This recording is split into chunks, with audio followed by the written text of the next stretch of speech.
கொள்ளுகிறார்கள்.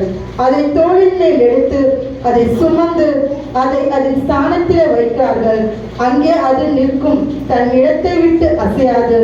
ஒருவன் அதை நோக்கி கூப்பிட்டால் அது மறு உத்தரவு கொடுக்கிறதும் இல்லை.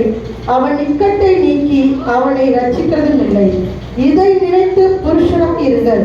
பாதகரே, இதை மனதில் வையுங்கள். முந்தி பூர்வ காலத்தில் நடந்தவைகளை நினையுங்கள். நானே தேவன், வேறொருவரும் இல்லை. நானே தேவன், எனக்கு சமானம் இல்லை. அந்தத்தில் உள்ளவைகளை ஆதி முதற்கொண்டும் இன்னும் செய்யப்படாதவைகளை பூர்வ காலம் முதற்கொண்டும் அறிவிக்கிறேன்.